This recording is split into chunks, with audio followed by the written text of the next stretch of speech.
Hi, I'm Robert Henry with Keller Williams Real Estate. Today we're going to talk about a subject that's really on a lot of sellers or homeowners' minds, and that is there's a lot of uncertainty in the market and home values have definitely declined, and what most sellers are wondering is at what point can they sell their home and still make the amount of money that they want to make out of it. So with that much uncertainty in the market and that much at stake in terms of decision making, let's take a look at what the market looks like in the coming years. To do that, we first have to take a step back and look at where we peaked in terms of home values. In the Spokane market, we peaked, the average home is about $196,000, we'll call it an even $200,000, back in 2007. Since then, here we are in 2010, 2011, approaching 2011, and home values have declined approximately 12%. Now nationally, currently the figure is at approximately 28%. So all in all, the Spokane market has fared fairly well in this recession. However, we've still lost a considerable amount of money considering that the average home that was valued at $196,000, $200,000 is now currently valued at about $175,000 to $176,000. So, what does this mean moving forward? I can tell you most of the appointments that I have to visit with sellers and talk about whether now is the time to sell or not, most are fairly disappointed with current market conditions being about $176,000. Now mind you, this is for the median home being about $176,000 for a 3-bedroom, 2-bath home in the Spokane market. So we're going to use that home as our standard for the purposes of this discussion. So the median home has dropped in value about 12% from $200,000 to $176,000. What does it look like going forward? Well, here's the thing. Two major housing organizations, one is the National Association of Home Builders, the other is the National Association of Realtors, have both had their economists look at the current housing market, look at past trends, and both industries, the National Association of Home Builders is projecting 4 to 5 years of flat equity gains. In other words, homes will gain 0% in values for 4 to 5 years once the market has bottomed out. Also, the National Association of Realtors has predicted 3 to 4 years once the market has bottomed out. So that's a key phrase, once the market has bottomed out. Why is it that neither major organization is willing to comment on when the market will bottom out? Here's what we're sitting on, and I'm going to use some national figures as well as some local figures. Currently in the real estate market in Spokane, we have about a 10-month inventory. What does that mean? It basically means that it would take 10 months for the amount of buyers that there are to purchase the amount of homes that are listed on the market. Today there's about 5,000 homes on the market. So it would take approximately 10 months, if no further homes came on the market, for buyers to consume the current amount of inventory. Now, a balanced market looks like 5 to 6 months. So obviously this is not a balanced or thriving market. Now, here's what we're faced with nationally. Nationally, the banks are sitting on $450 billion in what we call distressed properties. Here's what that means. It's homeowners who are 90 days or greater behind on their payments.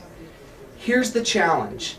Those homes likely, 90% of them will likely be foreclosed on or end up in a short sale. If, however, the banks were to foreclose on those homes now, it would add an estimated, let me grab my eraser here, it would add an estimated 22 months of inventory to our current market. Now it doesn't take a rocket scientist or a mathematician to figure out what that would do in terms of driving home prices down, because remember, we only have enough buyers currently that it would take 10 months for them to purchase the current amount of inventory. So at 22 months, that would typically serve to drive prices down even further. Given that scenario, plus given that the country is nearly $14 trillion in debt, for a national debt, and unemployment currently sits at 9.6%, Given those reasons, both organizations, National Association of Home Builders and the National Association of Realtors, are reluctant to predict when the market will hit rock bottom. So, this is good information for a seller to have when they're considering, do we sell now and get out of the market, or do we sit and wait until the market returns? Well, what I do when I'm consulting with most sellers is simply ask them, given the information that we have at hand, $450 billion in distressed properties, a national debt at nearly 14 trillion, and 9.6% unemployment,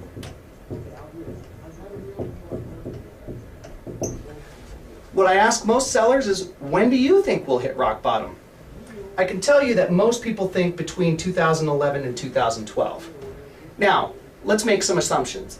Let's assume that given that we have $450 billion in distressed property that will have to hit the market at some point, given all of the conditions that we've already described, let's be optimistic and assume that we won't see any greater declines in home values from our 176. So, to get back to where we were at 200,000, according to the National Association and the National Association of Realtors, it would take approximately 4 years. That puts us at the year 2017 before we'd start seeing home values increase. Now, 2017, home values start to increase. What does that look like? Well, we lost 12% in approximately 2 to 3 years. The average, since World War II, the average home gains in equity about 3 to 4%. So what does that mean? Well, if we're optimistic and we see 4% increases in home equity, it would take 1, 2, 3 years before we'd return to the values that we had in 2007. So the question that I present to most sellers is, look, I don't know what your situation is in terms of how soon you need to move. For some people, they need to move to a job on the other side of the state or out of the state. For some people, their family situation has changed. In other words, kids have moved out of the house and now they're in a 3,000 square foot house and it's just a couple, married couple. Whatever the situation may be, it behooves sellers to consider what their family needs are, what their financial needs are, given what the market looks like in terms of market projections for the next 10 years. A seller who is simply waiting to try to get more money out of their home than where the market is at now at 176,000 could be waiting, we're in 2010, 2011, could be waiting till the year 2021 before they start seeing values approach what they were in 2007. Other factors to consider is that currently we're at approximately 4 3/8% interest rate for conventional loans.